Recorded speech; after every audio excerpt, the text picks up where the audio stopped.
Tudo bem, alunos? Como vocês estão? Espero que estejam bem.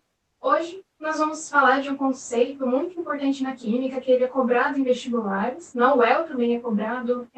Vários anos sempre tem questões que envolvem esse conceito. E é muito importante a gente definir o que é, entender como é aplicado em questões. E é isso que a gente vai fazer da química, que se encarrega de explicar a variação de energia num fenômeno, num sistema e num processo químico ou físico, certo? Então, todas as mudanças que ocorrem, físicas ou químicas, requerem uma energia. Existe uma energia envolvida nesses processos. E é essa energia que a termoquímica se encarrega de explicar e dar valores, certo? Então, a gente vai falar também e definir o que é calor. E calor é uma energia em trânsito, uma energia que se movimenta de um corpo com maior calor para um corpo com menor calor. A gente também pode definir o que é calor de reação. E calor de reação tem a ver com o calor que é absorvido ou liberado durante uma reação. Então, só pode ocorrer duas formas dessa energia numa reação. Ou o sistema pode absorver calor, ou o sistema libera calor. E a gente dá nome para essas reações que liberam e absorvem calor. O nome dessas reações são reação exotérmica, para aquela que libera calor, e reação endotérmica, para aquela que absorve calor. Conceito de entropia. E a entropia é uma grandeza que nos diz o conteúdo de energia de um dado sistema ou corpo. Só que tem algo difícil para calcular a entropia. Por quê? Porque um objeto ele tem um conteúdo de energia, uma dada energia inerente a ele. Só que é muito difícil de medir esse conteúdo de energia no corpo estático, ok? É difícil de medir. E é por isso que a gente vai trabalhar, então, com variação de entropia. E o que a variação quer dizer? Que a gente sempre vai fazer a diferença do estado final pelo estado inicial. E numa reação química, qual é o estado final e qual é o estado inicial? Obviamente, o estado final é o estado dos produtos e o estado inicial é o estado dos reagentes. Então, a gente tem uma reação normal, que a gente tem reagente e produto. Então, esse vai representar o estado inicial e esse vai representar o estado final. Sendo que a variação vai ser a diferença do final pelo inicial. Isso vai nos ajudar a calcular a entalpia que está ocorrendo no processo químico, que está acontecendo na reação química, ok? Até agora a gente viu a definição de termoquímica, conceito de calor de reação, entalpia, variação de entalpia, e tenho certeza que, como vocês são muito inteligentes, somos capazes de entender as duas reações termoquímicas, que é a reação exotérmica e a reação endotérmica, e tudo isso em fator de ΔH, certo? Vamos começar então com a reação exotérmica, vamos começar por ela, ok? Então, exo, só a palavra já dá dica, sabe? O nome das coisas geralmente já dá dica sobre o que ela é. E exo significa para fora. Ou seja, nesse processo libera esse calor. Okay? E aí eu apresento um gráfico para vocês de entropia em função do caminho da reação, certo? No eixo Y, no eixo da entropia, a gente vai ter a entropia dos reagentes e a entropia dos produtos, certo? Sendo que a entropia do reagente está acima da entropia dos produtos. E isso é fato, isso é lógico, faz sentido, porque quando eu tenho uma reação, tenho um reagente dando o produto. Só que numa reação exotérmica, calor também é um produto. Então vai ser mais calor. Ou seja, o produto vai ter uma entropia menor do que a do reagente. Ou seja, R maior que P. Certo? E no gráfico, ele vai ser representado dessa forma, sendo que essa distância aqui representa ΔH. E no processo exotérmico, ΔH será menor que zero. Ou seja, ΔH será negativo. Ok? Entenderam isso? Faz sentido para vocês? É claro, para a gente entender as coisas, a gente tem que sentar e estudar. Eu estou aqui só para esclarecer o que é necessário para vocês construírem o seu próprio conhecimento. Ok? Vamos agora para a reação endotérmica. Como eu falei lá, os nomes já dão pistas do que trata. Então, endo, para dentro. Ou seja, ele vai absorver calor nesse processo. Se absorve calor. Vamos lá. O gráfico aqui já é um pouco diferente. Temos lá a entropia em função do caminho da reação. Aí, só que aqui, ó, a entropia do produto é maior que a entropia do reagente. Então, o conteúdo de energia que está no reagente é menor do que a que está no produto, certo? Por quê? Porque numa reação endotérmica, R, o reagente, vai se somar ao calor. Então, o calor vai ser um reagente da reação e vai formar o produto. Ou seja, a combinação desses dois vai me resultar num produto de entalpia maior. Ou seja, R é menor que P no processo endotérmico. E como no processo exotérmico, essa distância aqui a gente tem a variação de entalpia no caminho da reação, certo? E no processo endotérmico, a gente vai ter que ΔH é maior que zero, ou seja, ΔH é positivo, certo? Entenderam isso? Vamos recapitular. Exotérmico libera calor, ΔH negativo. Endotérmico absorve calor, ΔH positivo. Eu já dei um spoiler já, isso tem um spoilerzinho de como é uma reação, como é a equação, né? A gente viu o que acontece na reação em si, da liberação e absorção de calor, mas na química a gente sempre tem equações que descrevem o que acontece na reação. Então a gente precisa saber como que eles montam essas equações, certo? Bom, existem dois tipos, mas, na minha opinião, a mais usual é essa daqui, em que eles colocam o ΔH separado da reação. E tem outras também em que eles colocam o ΔH como um reagente ou produto da reação. Na isotérmica, ele é como um produto, então ele vai ser adicionado ao produto. Quando tiver assim, quando o calor estiver nos produtos, então a reação é isso. Na endotérmica também, a mais comum é quando a variação de entalpia vai estar fora da reação. Vai ser só como um índice, mas não como um termo da equação. E já em outras, eles vão representar como um reagente da equação termoquímica. Então, a gente tem que ficar de olho para saber qual que é qual e não se confundir, tá certo? Então, quando eles colocarem separados, o que a gente tem que olhar para saber se é exotérmica ou endotérmica é o sinal que acompanha o modo. Então, o sinal que acompanha o modo. Se for negativo, exo. Se for positivo, endo. Ok, continuando, dando continuidade, a gente tem fatores que influenciam o valor de ΔH. De fato, temos. Listei 3 aqui para a gente entender do porquê eles influenciam essa variação de entalpia. Por que eles influenciariam? Vamos pensar juntos. Vamos lá. Quantidade de reagente. Por que a quantidade de reagente ia influenciar no ΔH? Vamos lá buscar o que a gente viu agora há pouco do que é entalpia. Entalpia é conteúdo de energia, certo? Certo, vocês sabem disso, muito inteligentes mesmo. Então tá bom, a gente tem um sistema, e nesse sistema a gente tem um mol de uma espécie, uma substância, alguma coisa. Então a gente tem um mol.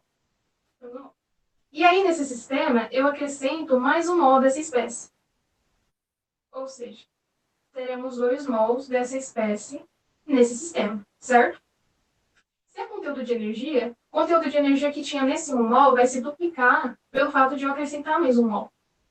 Não vai? Já que é conteúdo de energia, eu estou acrescentando mais nessa espécie aqui, então a quantidade de reagentes de fato vai influenciar no ΔH, os reagentes e produtos. Então, cada estado físico vai ter a sua entalpia. Por isso que influencia em qual estado a espécie ou a substância vai estar. Então, a gente tem o sólido, estado líquido e o estado gasoso. De fato, temos esses 6 estados, certo? Então, a gente consegue passar de um para o outro, fornecendo ou liberando energia. Então vamos lá. Só a título de curiosidade. No processo de fusão, que a gente passa do sólido para o líquido, esse processo que vocês acham vai ser um processo exotérmico ou um processo endotérmico? Eu digo para vocês que vai ser um processo endotérmico, porque, por exemplo, para você tirar a água do seu estado sólido, que é o gelo, você precisa fornecer energia. Então, você vai aumentar a temperatura que você está fornecendo calor. Então, é um processo endotérmico. Da mesma forma, para passar do líquido para o gasoso, eu também vou estar fornecendo uma dada energia para o sistema. Então, também é, certo? Só que o processo contrário, que a gente vai passar do gasoso para o líquido para o sólido, todos esses processos vão ser exos, porque eles vão se desvencilhar das energias que eles precisaram para passar de um estado para o outro, certo? Para voltar ao estado sólido, por exemplo. Então, vai ser isso, certo? Então, se eu forneço uma dada energia para uma espécie, tá, em um dado estado físico, eu preciso fornecer energia. Então, por exemplo, qual que é o estado? A água em 25 graus Celsius, uma atmosfera, ela sempre está líquida. 25 graus Celsius sempre está líquida. Para eu conseguir fazer com que ela solidifique, eu preciso liberar calor para ela ir para o estado sólido, certo? Então, obviamente, o conteúdo de energia no estado sólido vai ser diferente do líquido, porque no processo eu precisei liberar, certo? E aí, quando eu for voltar para o líquido, vai ser diferente do sólido, porque eu precisei absorver para voltar para o estado líquido. Vocês entendem o que eu quero dizer? Então, obviamente, os estados físicos dos reagentes e produtos influenciam, porque cada um tem um conteúdo de energia diferente do outro, certo? Por mais que sejam a mesma substância. Ok? A gente tem um último fator aqui que eu listei, que é o estado alótrico do reagente produto. Ok, vamos lembrar do estado alótrico, apesar que eu acho que vocês sabem, que vocês são muito inteligentes. Então, vamos lá. O que é estado alótrico? É uma substância simples, O que é um sistema simples? É o mesmo átomo se ligando a ele. E no estado alótropo, ele toma forma de diversas geometrias diferentes, por isso que tem características diferentes também. Então, por exemplo, o carbono. Ele tem muitas formas alótricas. Tem o grafite, tem o diamante, tem o floreno, o grafeno, tudo mais. E só difere pela forma com que ele se rearranja, mas é o mesmo átomo, o átomo de carbono, certo? E aí, nessa caixinha bonitinha aqui que eu coloquei, a gente fala aqui o seguinte: a forma alotrópica mais comum apresenta menor entropia. Ou seja, vamos lembrar de uma coisa: tudo tudo na natureza tende ao seu estado de menor energia. Ou seja, tudo que é estável, consequentemente, é algo que tem menor energia, certo? Então, só vai ser comum o que é estável. E o que é estável sempre vai ter menor energia. Então, uma coisa liga a outra. Se é comum, é porque é estável. Se é estável, porque tem menor energia, certo? E, consequentemente, menor entropia. Porque aí, entropia tem a ver com o conteúdo de energia inerente ao corpo ou sistema. Entropia, certo?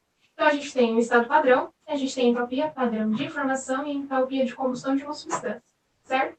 Então, a gente tem o estado padrão, que se refere a condições normais de temperatura e pressão, que são 298 kelvins a 1 atm de pressão, certo? Sendo que no sistema internacional sempre é kelvins, mas, por exemplo, a 25 graus Celsius é a temperatura normal.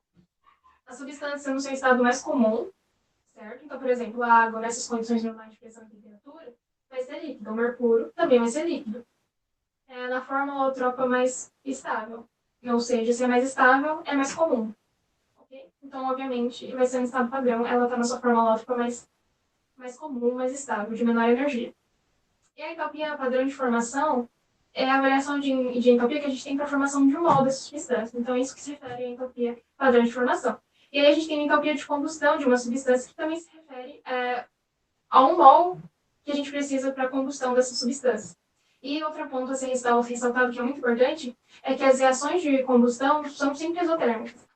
Agora a gente vai falar da lei de Hess, que é uma lei bem importante da termoquímica, que nos ajuda a determinar valores de ΔH.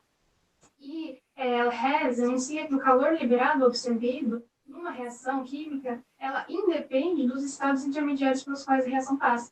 E de acordo com essa lei, é possível calcular a variação de entropia de uma reação através da soma algébrica de equações químicas. Através das equações químicas, eu posso fazer somas e descobrir o ΔH. Isso a gente vai entender melhor na hora que formos resolver exercícios. Okay? E temos dois pontos muito importantes que nos auxiliam na hora de conseguir manipular as equações químicas para chegar no valor de ΔH. Só que eu vou só falar agora, a gente se contenha com isso, porque vamos entender melhor na hora que resolver exercícios, certo? Porque lei de Hess é muito caso a caso e é difícil generalizar. Então a gente primeiro tem que ver os exercícios, ver o que impede e tentar manipular as equações, certo? Mas tem duas coisas que nos auxiliam na hora de manipulá-las. A primeira é o valor de ΔH é proporcional à quantidade de mols. Ok. E a segunda, a reação inversa e direta tem mesmo módulo, porém sinais diferentes. Não precisa de muita explicação porque o que está aqui é o que é, entende? Então, vamos agora resolver exercícios mesmo. São exercícios da UEL que eu selecionei para a gente resolver agora. E assim, são bem simples, só que o lei de Hess é algo levemente demorado. Porque você tem que identificar o que precisa ser feito, manipular as equações, porque a conta em si é bem simples, na verdade, porque é apenas uma soma algébrica. Funciona para a gente resolver exercícios de vestibulares, porque pedem lei de Hess nos vestibulares. Por exemplo, peguei duas questões da primeira fase da UEL, obviamente de anos diferentes, mas cai no vestibular, certo? Vamos começar lendo o enunciado. Um dos maiores problemas do homem, desde os tempos pré-históricos, é encontrar uma maneira de obter energia para aquecê-lo nos rigores do inverno, acionar e desenvolver seus artefatos, transportá-lo de um canto ao outro e para a manutenção de sua vida e lazer. A reação de combustão é uma maneira simples de se obter energia na forma de calor. Sobre a obtenção de calor, considere as equações a seguir. Então aqui, ele vai nos dar 3 etapas de reação que vão originar nessa daqui. E ele continua falando. Assinar a alternativa que apresenta corretamente o valor do calor de combustão do metano na equação a seguir. Certo, eu não coloquei as alternativas porque eu não considerei pertinente. Mas nós não precisamos delas, ok? Vamos lá. Algo muito importante de se notar nesse enunciado. Ele fala aqui, a reação de combustão. Como nós vimos anteriormente, a gente sabe, e a gente prestou atenção, que ΔH de uma reação de combustão é sempre negativo. Algo que a gente não vai errar nesse exercício é o sinal. Porque a gente já sabe disso. Porque a gente atuou no nosso cérebro que é negativo uma reação de combustão, certo? Então, nisso a gente já não erra. E já é uma ótima ajuda para a gente conseguir fazer. Porque se a gente fizer os cálculos e der positivo, é porque tem alguma coisa errada. Vamos lá. Então, vamos olhar aqui. O que a gente faz para conseguir resolver uma questão dessa? Primeiro, a gente olha elemento por elemento. A gente olha elemento por elemento para saber como que a gente vai fazer com as equações para que elas fiquem o mais parecido com a equação final. Okay? Então, na primeira equação aqui, olha lá, aqui como primeiro reagente a gente tem o grafite, mas notem, a gente tem o grafite aqui, mas notem, não temos grafite na equação final. Então, a gente nem mexe nele, deixa ele ali. Tá, oxigênio. Temos oxigênio na equação final. E estão no mesmo lado da série. Então, estão no mesmo termo. Os dois estão no reagente. Ok, não precisa mudar. Outra coisa. Aqui, CO2. Temos CO2 aqui também. Um mol de CO2 aqui, um mol de CO2 aqui, os dois estão no produto. Mas não tem uma coisa. Alguns poderiam falar assim, mas aqui, ó, aqui na equação final, a estequiometria do gás oxigênio está 2 e aqui está 1. Mas percebam que a gente tem outro oxigênio aqui. E outra coisa se levar em consideração. A gente olha isolado, mas não pode tirar o contexto. Por quê? Porque CO2 só está nessa equação e a estequiometria dele é 1. Se eu tentar multiplicar aqui, vai estar errado, porque aí eu vou aumentar a estequiometria do gás carbônico, sendo que não é assim que está na equação final. Então, o que eu chego na conclusão? Que essa daqui eu não mudo nada, eu deixo do jeito que está. Certo, vamos para a segunda. Na segunda tem H2O. Tá bom, temos H2O aqui, H2O aqui. Mas notem, estão no lado diferente dos termos. Então, um está no produto e o outro está no reagente. O que eu vou ter que fazer para mudar isso e fazer com que fique igual? Eu inverto. Eu inverto essa equação. E agora vem aquela regrinha que a gente viu no slide anterior, de que a equação direta e inversa tem o mesmo módulo, só que sinais diferentes. Então, se eu inverter isso daqui, significa que eu também vou ter que inverter o sinal de ΔH. Então, o que era positivo vai passar a ser negativo, porque agora eu estou representando a equação inversa, certo? Então, a gente inverte. Mas notem uma coisa, tá bom. Dos elementos, das substâncias que estão aqui, nessa equação, só o H2O que tem aqui. Só. Os outros não tem, só o H2O. E percebam que aqui a estequiometria dele está 2 e aqui está 1. Aqui, no caso, eu posso multiplicar, porque eu preciso que a estequiometria dele seja 2 e a água só está nessa equação aqui das etapas. Então, eu tenho que multiplicar aqui, não tem jeito. Então, eu vou multiplicar por 2, para ficar com a estequiometria igual na final. Agora, aqui, grafite de novo, mas não tem na equação que a gente quer chegar. Temos gás hidrogênio, também não tem na equação, e temos gás metano, temos metano aqui. Certo? Agora, só que a questão é, metano está nos produtos, e na equação final nós temos metano no reagente. O que isso significa? Que teremos que inverter também essa equação. Ou seja, além de mudarmos o que era produto para reagente, o que era reagente para produto, nós teremos que também modificar o sinal do ΔH, que passará a ser positivo. Então, agora vamos transcrever as equações modificadas aqui. Então, vamos lá.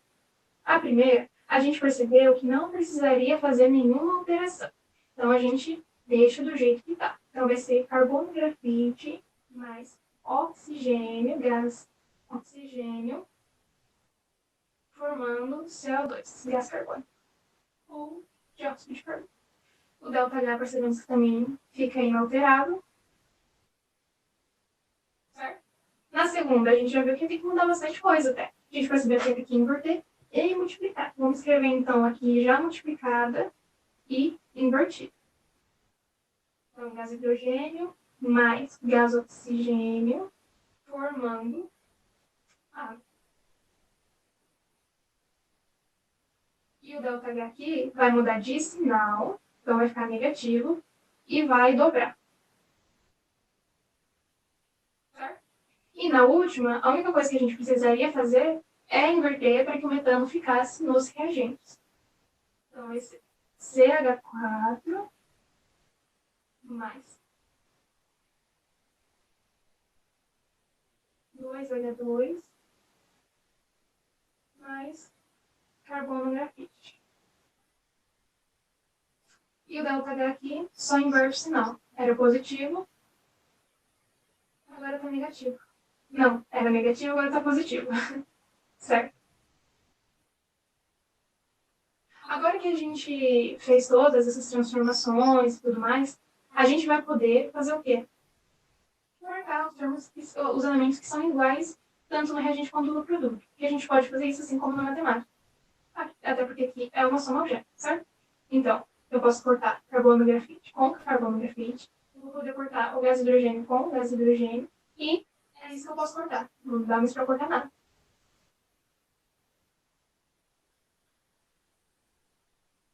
Vamos escrever agora o que sobrou de elemento. Então, vai ficar o CH4, mais a gente soma esse com esse, 2H2, formando 2H2O mais CO2.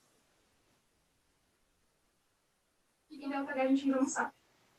Em ΔH a gente vai descobrir somando esses três valores de ΔH, tá bom? Vamos lá, então vai ser ΔH dessa equação final igual a menos 94,1 mais menos 136,6 mais 17,9. E vai ser igual a menos 212,8 quilocalorias. Espero que tenha ajudado. Eu agradeço a atenção. Tchau!